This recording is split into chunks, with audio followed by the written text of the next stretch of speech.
Hay 7 mandamientos escritos en sangre que fueron sepultados bajo alfombras de terciopelo. 7 prohibiciones divinas que las iglesias modernas decidieron ignorar porque decir la verdad ya no llena los bancos. Pero Dios no negocia su palabra. Hoy enfrentarás lo que tu denominación jamás tuvo valor de enseñarte.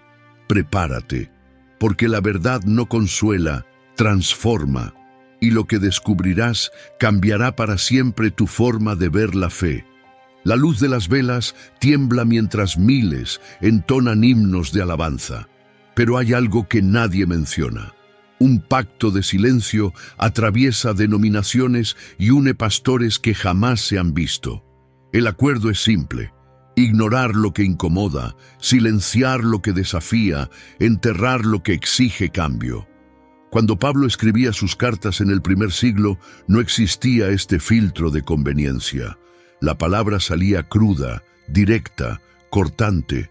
Toda la Escritura es inspirada por Dios y útil para enseñar, para redarguir, para corregir, para instruir en justicia. Segunda de Timoteo 3:16. No dice toda excepto las partes incómodas, dice toda. Pero algo cambió entre Jerusalén y el siglo XXI. La Iglesia aprendió a negociar, a suavizar, a contextualizar, hasta que el mandamiento divino se convirtió en sugerencia opcional. Y lo más aterrador no es que esto suceda en iglesias liberales. Sucede en templos conservadores, en congregaciones que presumen ser bíblicas, en púlpitos que sostienen las Escrituras mientras ignoran la mitad de su contenido. Esta noche abriremos las páginas que se han vuelto tabú. Leeremos versículos que se saltan en las prédicas. Señalaremos 7 prohibiciones divinas que tu iglesia decidió borrar. Y no lo hacemos para destruir tu fe, sino para purificarla. Porque la fe verdadera no teme a la verdad completa. El número 7 no es casualidad. En las Escrituras, 7 es perfección divina, completitud. 7 días de creación, 7 sellos del Apocalipsis. Y esta noche, 7 verdades sumergidas en el río del olvido conveniente. 7 mandamientos que Dios no retiró, pero sus iglesias decidieron desconectar. ¿Por qué lo hicieron? La respuesta es antigua como la caída. El mismo motivo por el cual Eva mordió el fruto. Conveniencia, deseo, la ilusión de poder editar a Dios y seguir llamándolo Señor. Pero el Dios de Abraham no es aplicación que actualizamos según preferencias. Él es el mismo ayer, hoy y por los siglos. Antes de continuar, entiende algo crucial. Esto no es teología de conspiración ni interpretación extremista. Es simplemente leer lo que está escrito, palabra por palabra, sin el filtro de tradición religiosa que convirtió la Biblia en libro de sugerencias en lugar de mandamientos divinos. Algunos mandamientos te incomodarán, otros te enojarán, varios desafiarán cómo has practicado tu fe durante años. Y está bien, el discipulado genuino siempre comienza con incomodidad. Jesús nunca prometió evangelio tibio. Si alguno quiere venir en pos de mí, niéguese a sí mismo, tome su cruz y sígame. Mateo 16:24. Esta revelación no surge de amargura, sino de amor por la verdad, porque amar a Dios es obedecer su palabra completa. Si me amáis, guardad mis mandamientos. Juan 14:15. No dice, guardad los mandamientos populares. No dice, guardad los que no afecten vuestras finanzas. Dice, guardad mis mandamientos, todos, sin excepción. Apaga las luces, aleja distracciones, porque lo que viene no es entretenimiento religioso. Es confrontación con la verdad domesticada, silenciada y sepultada bajo capas de tradición humana. 7 verdades que tu iglesia decidió que no necesitabas saber, pero Dios no está de acuerdo. La primera verdad prohibida está relacionada con algo que sucede en prácticamente todas las iglesias del mundo, cada domingo, sin que nadie parpadee. Algo tan normalizado que cuando lo señales, te mirarán como si fueras tú quien está en error.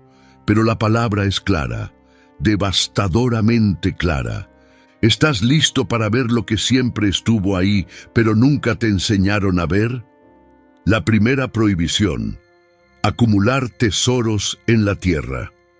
La primera prohibición que las iglesias modernas ignoran está en el Sermón del Monte, en palabras directas de Jesús. Y sin embargo, es el mandamiento más violado en la cristiandad contemporánea, especialmente entre quienes predican desde púlpitos de oro. No os hagáis tesoros en la tierra, donde la polilla y el orín corrompen, y donde ladrones minan y hurtan, sino haceos tesoros en el cielo.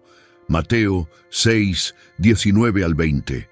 No es sugerencia, es mandamiento directo del Hijo de Dios. La palabra griega no os hagáis es imperativo negativo, prohibición absoluta, la misma estructura de no matarás. Pero camina por megaiglesias de cualquier ciudad y verás la antítesis exacta. Pastores con relojes que cuestan más que el salario anual de feligreses. Templos con presupuestos que podrían alimentar continentes hambrientos. Predicadores en jets privados citando prosperidad financiera. Y cuando alguien señala la contradicción, Dios quiere bendecirnos. Pero bendición no significa acumulación. Jesús continúa: porque donde esté vuestro tesoro, allí estará también vuestro corazón. Mateo 6, 21. Esta es la razón. No es que el dinero sea malo, es que acumular riquezas inevitablemente secuestra el corazón. No podéis servir a Dios y a las riquezas. Mateo 6, 24. Mamón no es solo dinero, es el espíritu de codicia, el Dios de acumulación material. Observa el contraste entre palabras de Cristo y práctica eclesiástica. Jesús no tenía dónde recostar su cabeza. Los apóstoles dejaron todo. La iglesia primitiva vendía posesiones y compartía todo. Y perseverando unánimes cada día en el templo y partiendo el pan en las casas, comían juntos con alegría y sencillez de corazón. Hechos 2, 46. Sencillez, no ostentación. ¿Cómo llegamos aquí? ¿Cómo una religión fundada por carpinteros sin casa se convirtió en corporación obsesionada con bienes raíces? La respuesta está en el siglo IV, cuando Constantino convirtió el cristianismo en religión oficial. De repente, obispos tenían palacios, líderes tenían poder político, y la Iglesia aprendió que alianza con poder temporal requiere sacrificar principios eternos. Pero la excusa histórica no justifica desobediencia presente. Cada generación enfrenta la misma pregunta: ¿obedeceremos a Cristo o a la cultura? Y la cultura de acumulación infectó el cristianismo tan profundamente que ahora se predica evangelio de prosperidad como doctrina bíblica. Todo mentira, todo contradicción de Jesús. Santiago escribió con furia: «Vamos ahora ricos, llorad y aullad por las miserias que os vendrán. Vuestras riquezas están podridas». Santiago 5, 1 al 2. No hay ambigüedad. Los ricos que acumulan mientras otros sufren enfrentarán juicio divino. Estas palabras rara vez se predican desde púlpitos que dependen de diezmos de millonarios. La iglesia primitiva lo entendió. Cuando Ananías y Zafira mintieron sobre el precio de su propiedad, murieron instantáneamente. No por quedarse con dinero, sino por pretender generosidad mientras ocultaban codicia. ¿Por qué llenó Satanás tu corazón para que mintieses al Espíritu Santo? Hechos 5, 3. Satanás llena el corazón que el dinero ya ocupó. La prueba definitiva está en Mateo 19. El joven rico pregunta qué hacer para heredar vida eterna.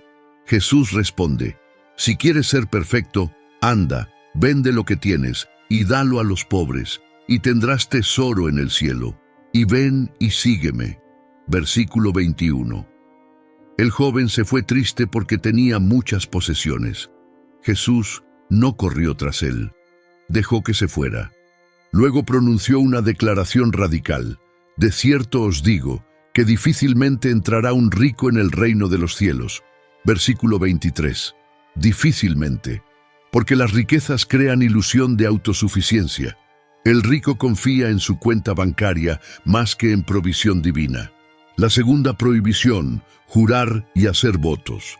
La segunda prohibición está tan arraigada en cultura cristiana que la mayoría ni la reconoce como mandamiento. Ocurre en cada boda, en cada instalación de líderes, en cada corte donde un cristiano jura. Pero Jesús fue explícito. Además, habéis oído que fue dicho a los antiguos, no perjurarás, sino cumplirás al Señor tus juramentos. Pero yo os digo, no juréis en ninguna manera. Mateo 5, 33 al 34. Jesús está elevando el estándar. Los antiguos decían, no rompas juramentos. Jesús dice, no jures en absoluto. Continúa con ejemplos. Ni por el cielo porque es el trono de Dios, ni por la tierra porque es el estrado de sus pies, ni por Jerusalén porque es la ciudad del gran rey. Versículos 34 al 35. Estás cerrando todas las salidas. No puedes jurar por nada porque nada te pertenece. Jurar por lo que no controlas es arrogancia. Ofrece alternativa, pero sea vuestro hablar, sí, sí, no, no, porque lo que es más de esto, de mal procede. Versículo 37. Tu palabra debería ser suficiente. Si necesitas reforzar promesas con juramentos, tu credibilidad está en duda. Un discípulo genuino es tan confiable que su simple sí tiene peso de contrato legal. Santiago repite con igual firmeza, pero sobre todo, hermanos míos, no juréis ni por el cielo, ni por la tierra, ni por ningún otro juramento, sino que vuestro sí sea sí, y vuestro no sea no, para que no caigáis en condenación. Santiago 5, 12. Sobre todo, entre todo lo que podría enfatizar, elige esto, no juréis. Sin embargo, cada domingo parejas cristianas pronuncian votos matrimoniales. Juro amarte en las buenas y en las malas, hasta que la muerte nos separe. Es hermoso, es tradicional, y es desobediencia directa. No importa la intención noble, Jesús dijo, no jures. No hay excepción para bodas. Los tribunales enfrentan el mismo dilema. Cuando un creyente testifica, el juez ordena, jure decir la verdad. Y el cristiano, atrapado entre ley humana y divina, típicamente jura. Pero los primeros cristianos se negaron incluso cuando significaba castigo. Entendieron que obedecer a Dios es más importante que complacer a autoridades. La raíz del problema es desconfianza. Vivimos en cultura donde la palabra no tiene valor. Los contratos requieren firmas. Las promesas requieren testigos. Y la Iglesia, en lugar de desafiar esta cultura, la adoptó. En lugar de criar discípulos cuya palabra sea oro puro, creamos cristianos cuya integridad necesita refuerzo legal. Imagina comunidad donde cada creyente fuera tan confiable que su simple sí o no fuera suficiente. Donde apretones de manos significaran más que contratos de 100 páginas. Esa era la visión de Jesús. No religión de rituales vacíos, sino comunidad de integridad radical. Pero hemos fracasado. Convertimos el matrimonio cristiano en espectáculo de votos solemnes cuando debería ser unión de dos personas cuya palabra ya es inquebrantable. Aceptamos juramentos en corte como mal necesario, cuando deberíamos entrenar creyentes cuyo testimonio sea tan creíble que no necesite refuerzo. Lo irónico es que nuestros juramentos no nos hacen más confiables. Las tasas de divorcio entre cristianos que juraron amor eterno son tan altas como entre no creyentes. Líderes que juraron fidelidad son descubiertos en escándalos. Testigos que juraron sobre la Biblia mienten bajo juramento. El juramento no crea integridad, solo expone su ausencia.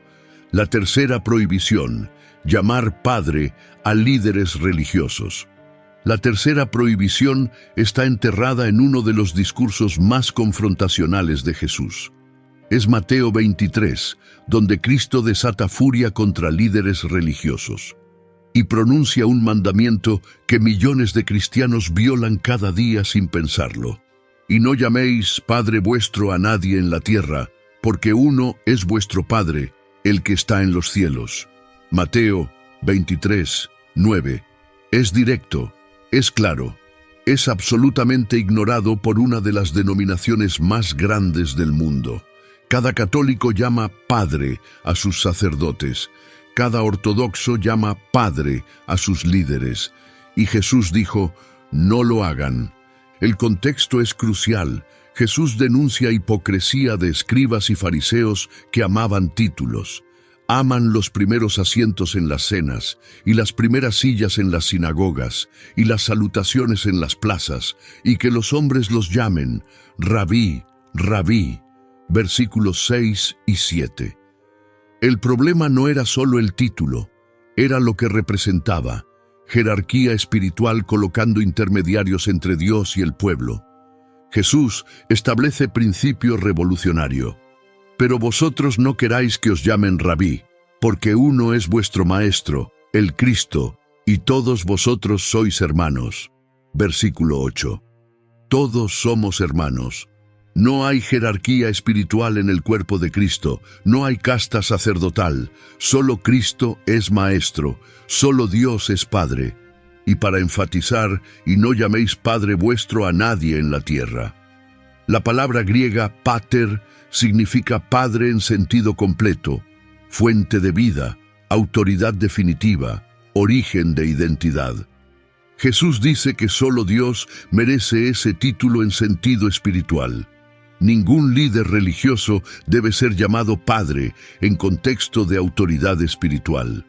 Obviamente Jesús no prohíbe llamar papá a padres biológicos.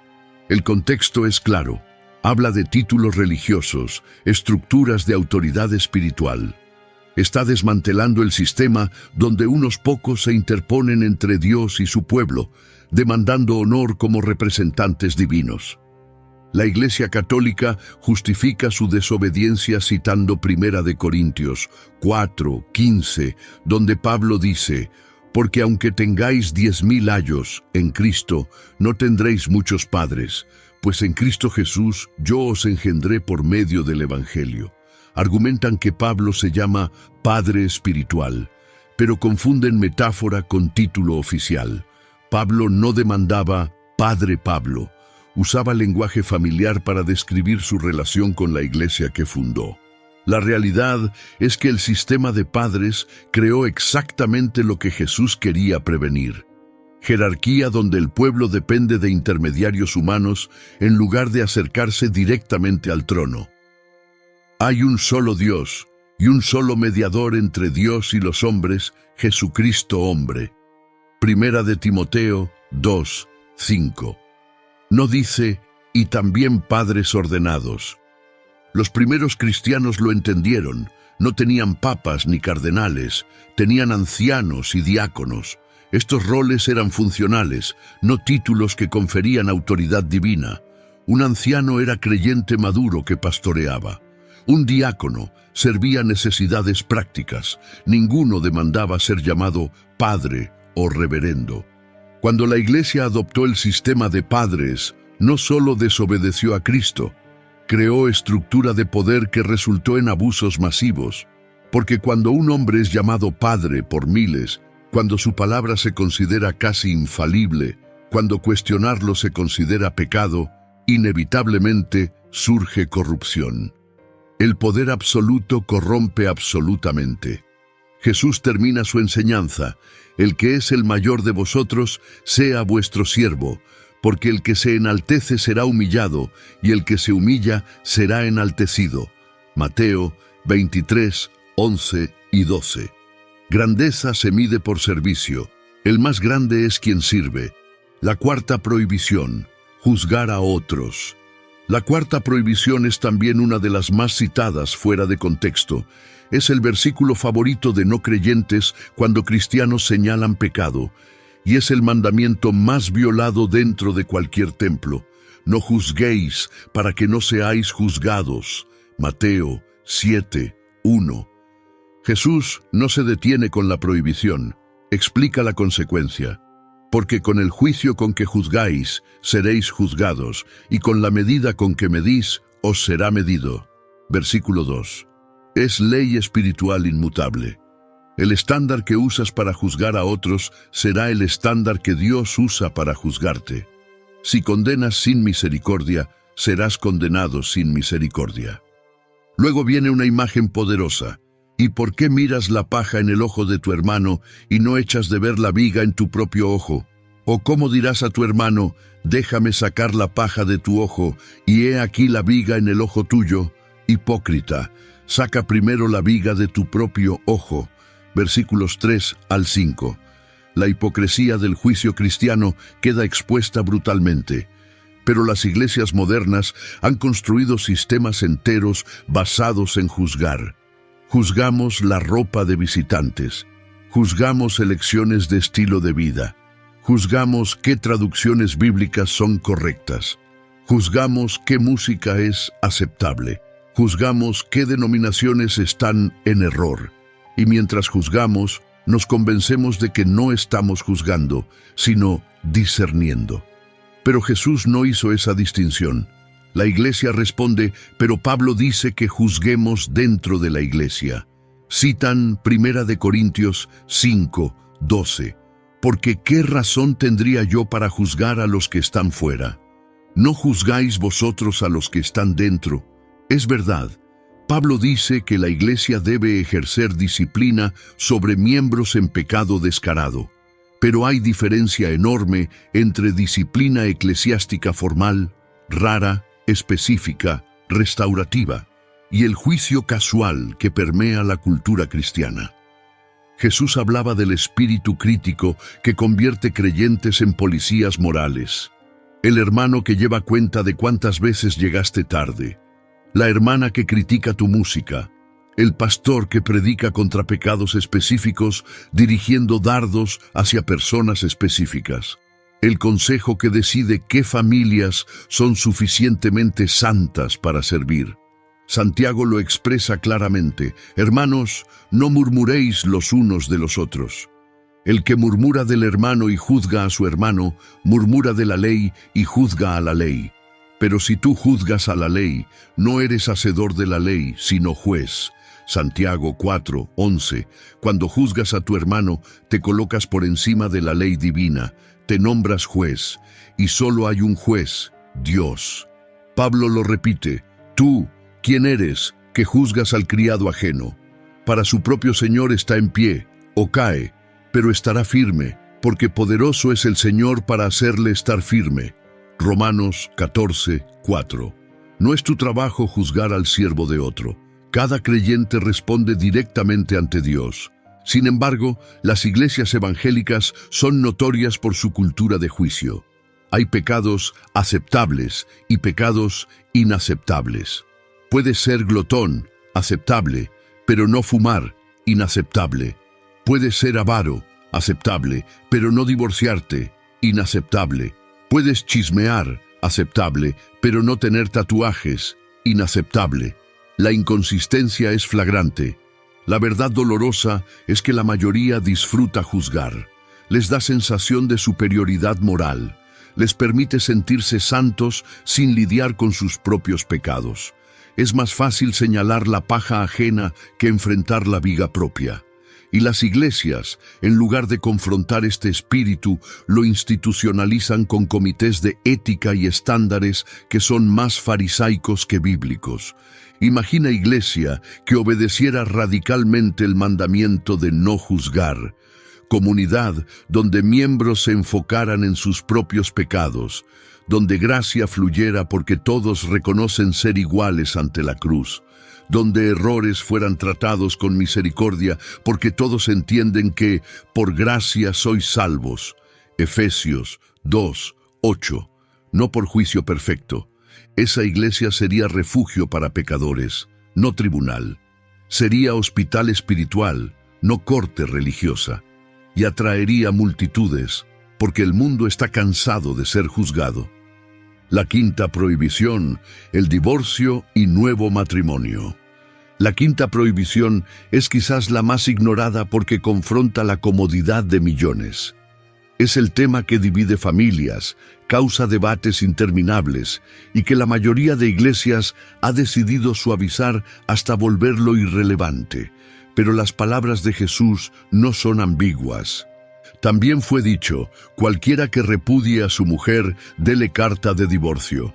Pero yo os digo que el que repudia a su mujer, a no ser por causa de fornicación, hace que ella adultere, y el que se casa con la repudiada, comete adulterio.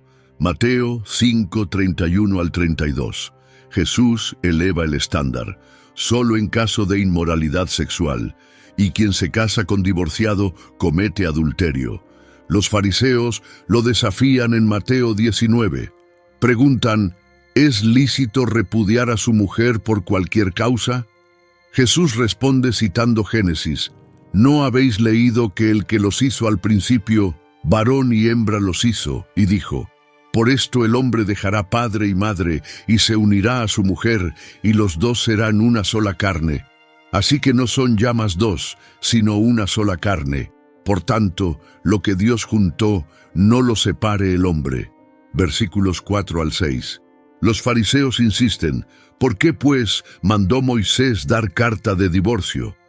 La respuesta de Jesús es devastadora. Por la dureza de vuestro corazón, Moisés os permitió repudiar a vuestras mujeres, mas al principio no fue así. Versículo 8. El divorcio nunca fue el plan de Dios. Fue concesión a terquedad humana. Pero el estándar original permanece, una carne, hasta la muerte.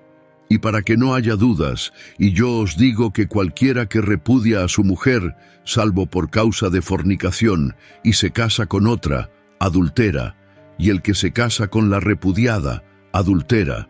Versículo 9. Dos excepciones claras: muerte del cónyuge o infidelidad sexual.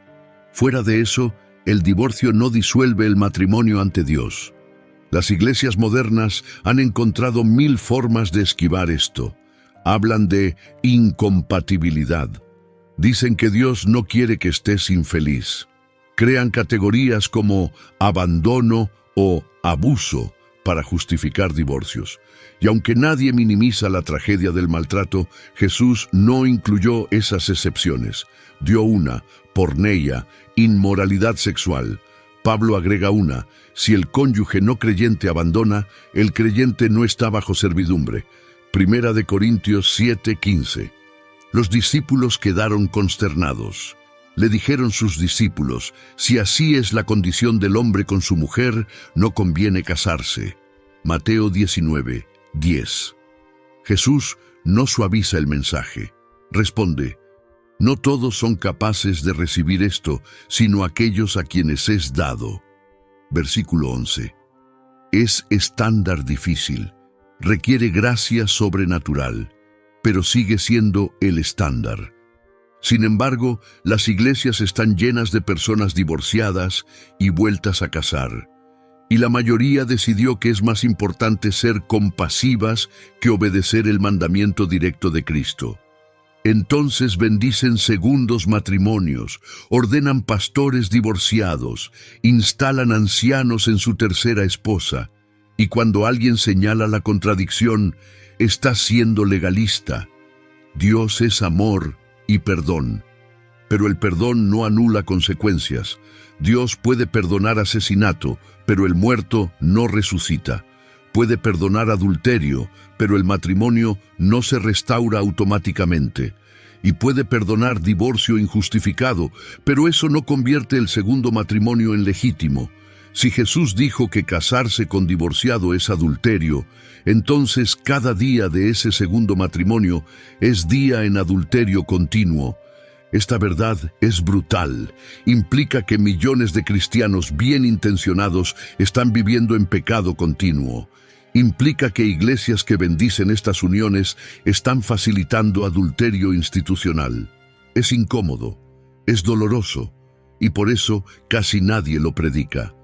Pablo refuerza en 1 Corintios 7, dice a los casados, que la mujer no se separe del marido, y si se separa, quédese sin casar, o reconcíliese con su marido, y que el marido no abandone a su mujer.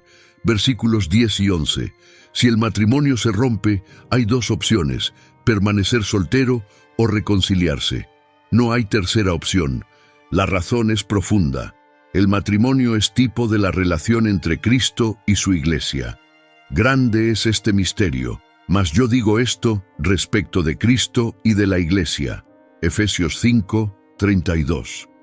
Cuando un cristiano se divorcia sin causa bíblica y se vuelve a casar, proclama al mundo que Cristo podría divorciarse de su iglesia. La sexta prohibición: mujeres enseñando en la iglesia. Antes de continuar, debo ser absolutamente claro.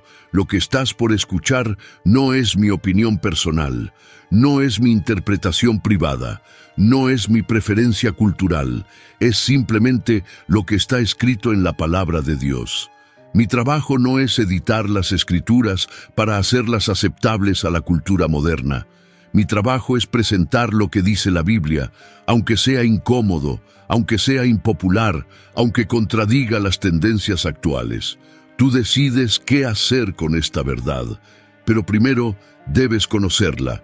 La sexta prohibición es la más controversial en la era moderna. Es el mandamiento que enfrenta la cultura contemporánea de género, y es la enseñanza que muchas iglesias progresistas han descartado como culturalmente condicionada. Pero está en las Escrituras, escrito por Pablo bajo inspiración divina. La mujer aprenda en silencio, con toda sujeción, porque no permito a la mujer enseñar ni ejercer dominio sobre el hombre, sino estar en silencio. Primera de Timoteo 2, 11 y 12. No hay ambigüedad. Pablo no está sugiriendo, está ordenando. Las mujeres no deben enseñar en la asamblea cristiana ni ejercer autoridad espiritual sobre hombres. Pablo continúa con razón teológica, porque Adán fue formado primero, después Eva. Y Adán no fue engañado, sino que la mujer, siendo engañada, incurrió en transgresión. Versículos 13 y 14. La prohibición se basa en orden de creación y patrón de caída. No es cultural, no es temporal. Es arraigado en cómo Dios diseñó los roles de género en su creación. En 1 Corintios 14, Pablo repite: vuestras mujeres callen en las congregaciones, porque no les es permitido hablar, sino que estén sujetas, como también la ley lo dice. Y si quieren aprender algo, pregunten en casa a sus maridos, porque es indecoroso que una mujer hable en la congregación. Versículos 34 y 35. Y para eliminar dudas, si alguno se cree profeta o espiritual, reconozca que lo que os escribo son mandamientos del Señor. Versículo 37. Las iglesias modernas rechazan esto visceralmente. Tienen pastoras, maestras de Biblia, predicadoras, ancianas ordenadas. Y cuando se confronta con estos versículos, las explicaciones fluyen. Pablo lidiaba con problema cultural específico. Las mujeres en esa época eran incultas. El griego original no significa lo que parece. Esto contradice Gálatas 3, 28, donde dice: no hay varón ni mujer. Pero si puedes reinterpretar estos pasajes hasta hacerlos decir lo opuesto, entonces ninguna parte de la Escritura tiene significado objetivo. Cualquier mandamiento incómodo puede ser descartado como cultural, y la Biblia deja de ser autoridad divina para convertirse en documento maleable. La verdad es que estos mandamientos son profundamente contraculturales, tanto en el primer siglo como en el 21. En época de Pablo, las religiones paganas tenían sacerdotisas. El culto a Diana en Éfeso estaba liderado por mujeres. El gnosticismo elevaba lo femenino. Pablo nadaba contra la corriente cultural al prohibir liderazgo femenino. No se acomodaba a la cultura, la desafiaba. Y hoy, Cuando el feminismo secular demanda igualdad absoluta en todos los roles, cuando la cultura insiste que diferencias de género son construcciones sociales, cuando señalar distintos roles es considerado misoginia, el mandamiento de Pablo sigue siendo contracultural, lo cual debería ser pista. La palabra de Dios siempre desafía la sabiduría del mundo. Es crucial entender lo que Pablo no está diciendo. No dice que mujeres son inferiores, no dice que no pueden servir, no dice que no tienen dones espirituales. Las mujeres pueden profetizar, Hechos 2, 17. Pueden servir como diaconisas, Romanos 16, 1. Pueden enseñar a otras mujeres y niños, Tito 2, 3 al 5. Tienen roles cruciales en el cuerpo de Cristo. Lo que no pueden hacer es enseñar doctrina autoritativamente en asamblea mixta o ejercer autoridad espiritual sobre hombres. Esto no es limitación caprichosa, es diseño divino.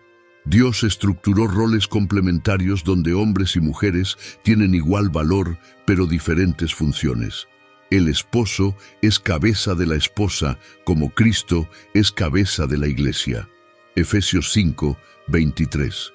Pero la cultura moderna rechaza jerarquía de cualquier tipo, demanda autonomía individual absoluta, y las iglesias, temiendo ser vistas como retrógradas, han capitulado.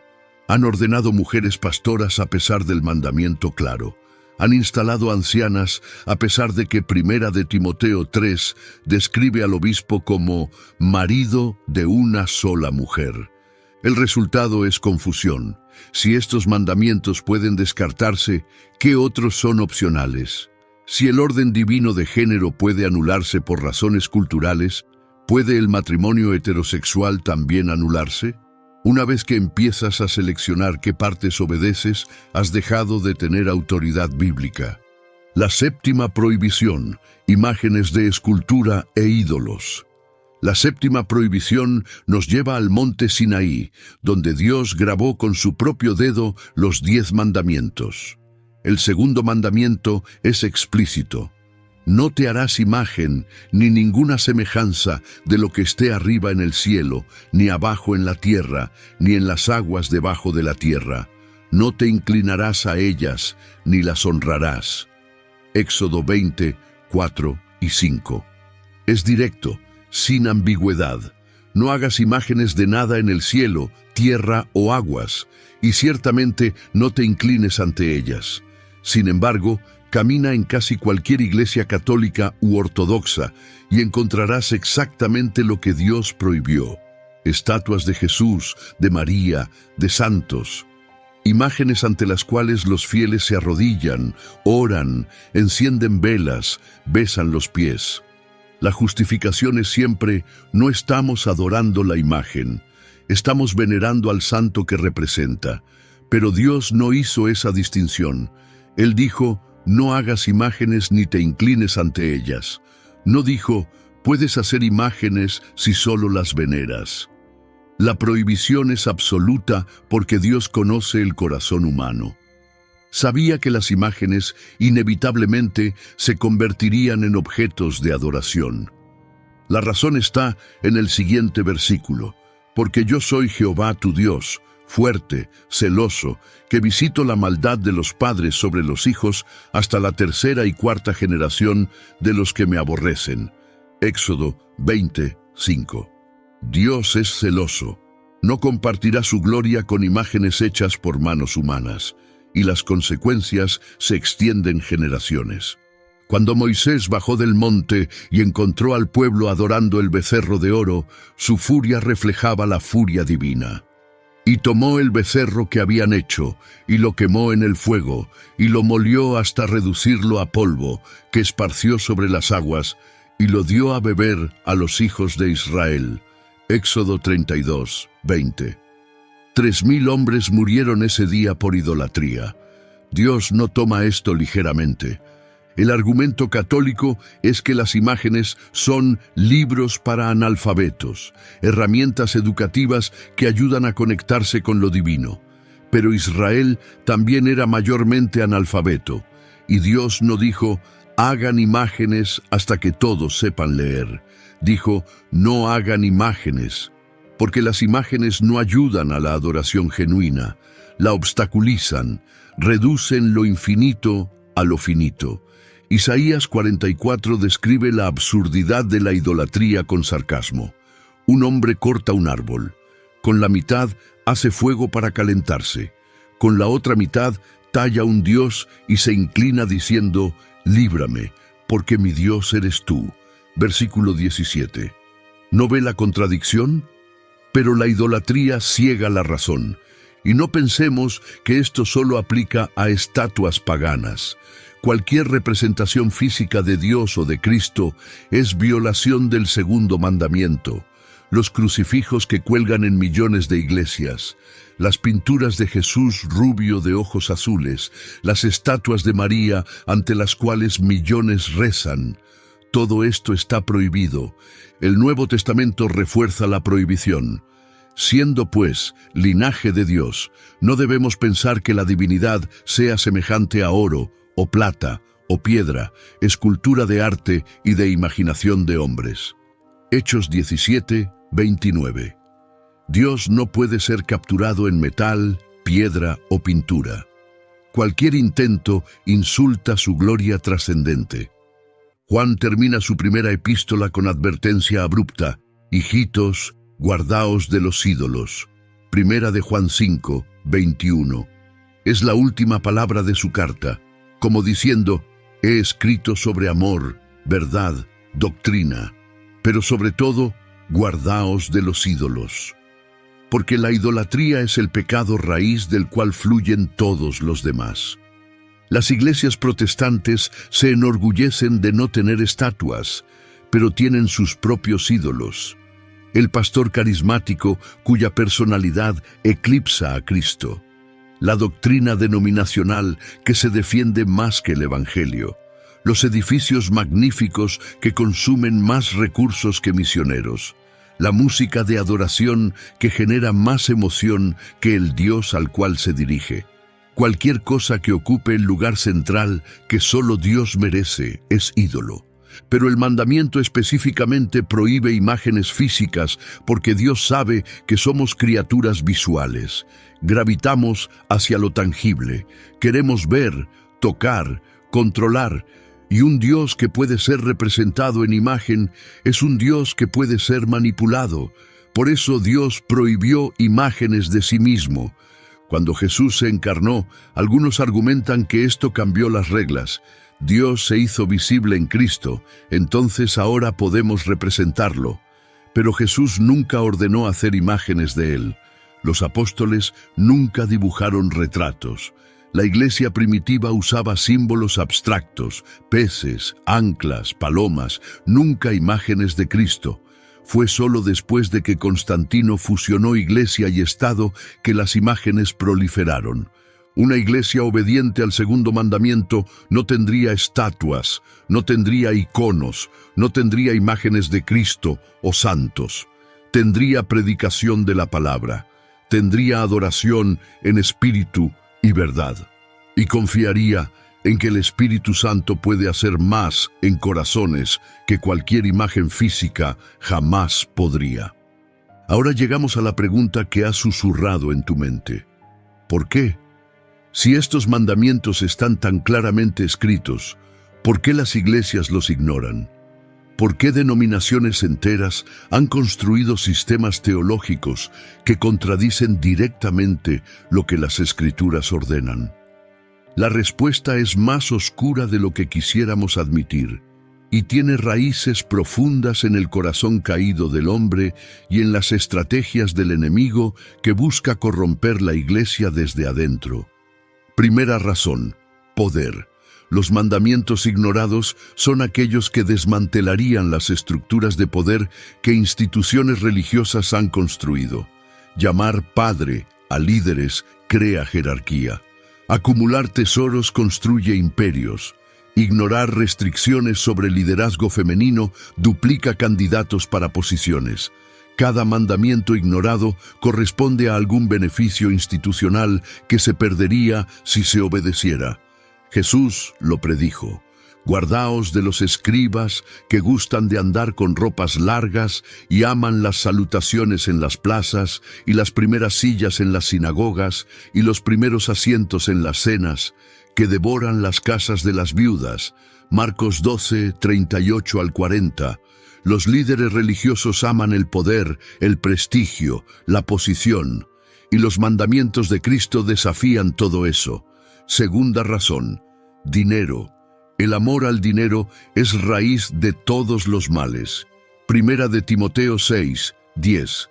Predicar contra acumulación de tesoros vaciaría cuentas de megaiglesias. Confrontar divorcio alienaría a la mitad de la congregación. Enseñar sobre juramento eliminaría ceremonias lucrativas. Seguir el mandamiento sobre imágenes requeriría quitar arte que atrae turistas y donantes. Cada mandamiento ignorado tiene línea directa al presupuesto. Jesús volcó las mesas de los cambistas porque habían convertido la casa de Dios en negocio. Mi casa será llamada casa de oración, mas vosotros la habéis hecho cueva de ladrones. Mateo 21, 13. 2000 años después, muchas iglesias son empresas que venden experiencias religiosas. Tercera razón, conveniencia cultural. Las iglesias quieren ser relevantes, quieren llenar bancos, quieren ser aceptadas por la sociedad. Entonces, adaptan enseñanzas para encajar con sensibilidades contemporáneas.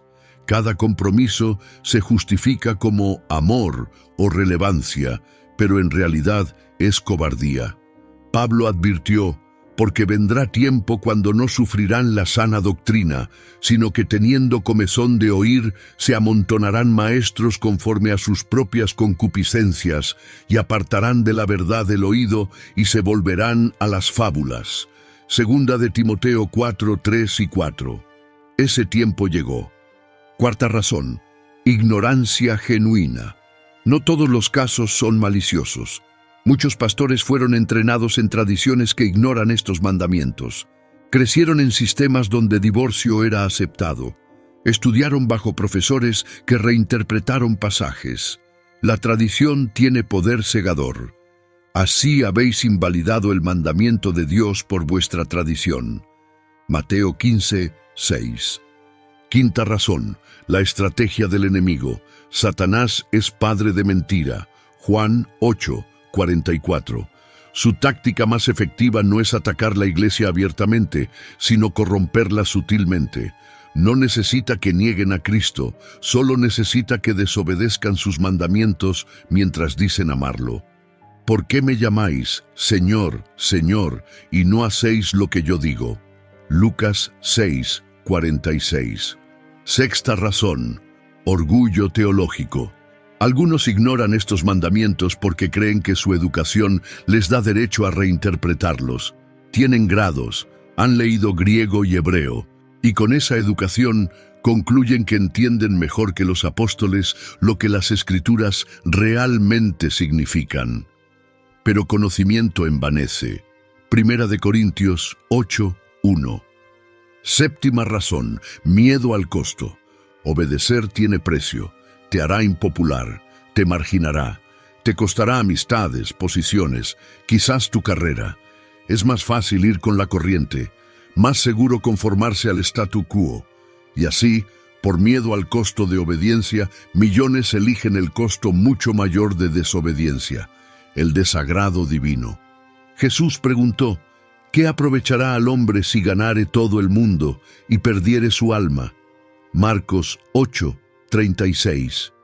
Muchos líderes han ganado prestigio, posiciones cómodas, respeto denominacional, pero han perdido integridad bíblica, han intercambiado obediencia por aceptación, ha caminado a través de 7 verdades prohibidas, 7 mandamientos que las iglesias decidieron silenciar, y ahora te encuentras en encrucijada. No puedes pretender que no sabes. La ignorancia ya no es excusa. Las palabras de Cristo están frente a ti, sin filtro, y la pregunta resuena, ¿qué harás ahora? Algunos responderán con enojo, estás dividiendo el cuerpo de Cristo, estás siendo legalista. Pero Jesús mismo dijo, no penséis que he venido para traer paz a la tierra, No he venido para traer paz, sino espada. Mateo 10:34. La verdad divide, separa lo genuino de lo falso, y esa división es necesaria. Otros responderán con desesperación: he estado en segundo matrimonio 20 años. ¿Estoy en adulterio? Mi abuela era pastora fiel. ¿Estaba en pecado? Tengo imágenes de Cristo en mi hogar. ¿Debo destruirlas? Las preguntas son válidas, el dolor es real, y la respuesta no es simple. Escucha, la gracia de Dios es mayor que cualquier pecado. Donde el pecado abundó, sobreabundó la gracia. Romanos 5:20. Pero la gracia no anula la necesidad de arrepentimiento. El arrepentimiento genuino significa cambiar de dirección cuando descubres que has estado en desobediencia. No significa que todo sea fácil. Significa que ahora, con ojos abiertos, eliges obedecer. Para algunos, esto implicará decisiones radicales. Quizás renunciar a una posición que no deberías tener. Quizás examinar tu segundo matrimonio con honestidad brutal. Quizás quitar imágenes de tu hogar. Quizás dejar de jurar y comenzar a ser tan confiable que tu palabra simple sea suficiente. Para otros implicará confrontar tu iglesia, no con arrogancia, sino con humildad y amor. Presenta estas enseñanzas a tus líderes. Pregunta cómo reconcilian la práctica con los mandamientos. Y si rechazan la conversación, si te etiquetan como problemático, tienes una decisión. ¿Permanecerás en institución que conscientemente desobedece a Dios? ¿O buscarás comunidad donde la obediencia sea valorada? Algunos necesitarán salir, no de la fe, sino de sistemas religiosos que reemplazaron mandamientos divinos con tradiciones humanas. Salid de en medio de ellos y apartaos, dice el Señor, y no toquéis lo inmundo, y yo os recibiré. Segunda de Corintios 6:17. Habrá costo, perderás comunidad, amistades, pero ganarás integridad, y eso no tiene precio. Otros son llamados a permanecer y reformar. Como Lutero clavando sus tesis, confrontando corrupción desde adentro. No todos están llamados a salir. Algunos a ser voz profética dentro de instituciones que necesitan corrección. Pero esto requiere sabiduría, humildad y reconocer que el cambio institucional es lento. La clave es, la obediencia personal es innegociable. No puedes controlar lo que tu iglesia hace. No puedes forzar a tu denominación a reformarse. Pero puedes controlar tu propia obediencia. Puedes dejar de acumular tesoros. Puedes dejar de jurar. Puedes practicar integridad tan radical que tu sí o no sea inquebrantable. Puedes honrar roles bíblicos. Puedes quitar ídolos de tu vida. Y cuando lo hagas, experimentarás libertad, porque la obediencia no es carga, es liberación. Y conoceréis la verdad, y la verdad os hará libres. Juan 8:32. La verdad completa, sin compromisos. Esa verdad tiene poder para transformar. Algunos dirán que esto es demasiado difícil, que los estándares son imposibles, y tienen razón, son imposibles en tu propia fuerza.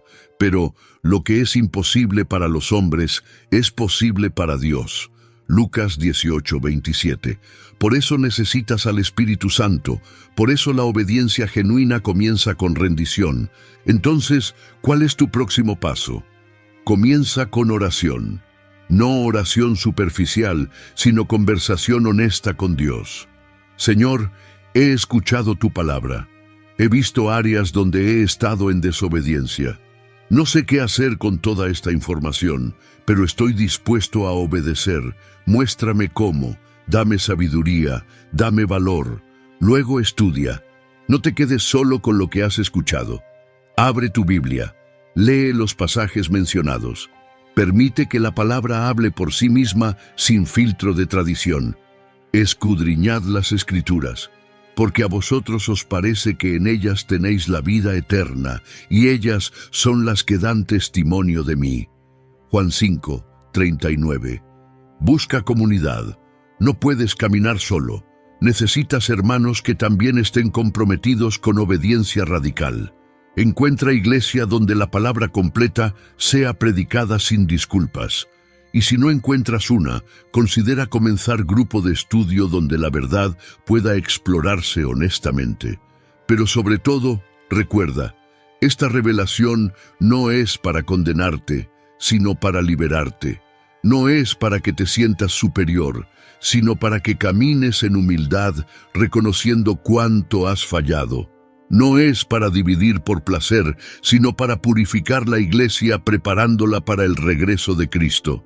Entonces levántate, sacude el polvo de la desobediencia institucional, rechaza el evangelio diluido que ofrece salvación sin transformación, y abraza el camino estrecho que conduce a la vida. Entrad por la puerta estrecha, porque ancha es la puerta y espacioso el camino que lleva a la perdición, y muchos son los que entran por ella. Mateo 7, 13 y 14. Pocos la hallan, no porque Dios la esconda, sino porque la mayoría prefiere el camino ancho de religión cómoda. Prefieren iglesias que no desafían, sermones que no confrontan. Pero tú, que has escuchado hasta aquí, no eres de los muchos. Eres del remanente que busca verdad sobre tradición. Deja un comentario, escribe una palabra que capture tu respuesta. Tal vez convicción, tal vez arrepentimiento, tal vez ayuda. Sea lo que sea, escríbelo, porque declarar tu respuesta públicamente es el primer paso hacia cambio real. Y recuerda las palabras finales. He aquí yo vengo pronto, y mi galardón conmigo, para recompensar a cada uno según sea su obra. Yo soy el Alfa y la Omega, el principio y el fin, el primero y el último. Apocalipsis 22, 12 y 13. Él viene pronto, y cuando venga, no preguntará qué denominación seguiste o cuán popular fue tu iglesia. Preguntará si obedeciste su palabra, si amaste la verdad más que la tradición, si seguiste al Cordero a donde quiera que fue, que puedas estar entre aquellos que lavan sus ropas, que seas hallado obediente cuando el novio regrese, y que estas 7 verdades prohibidas se conviertan en 7 pilares de tu fe restaurada. Amén.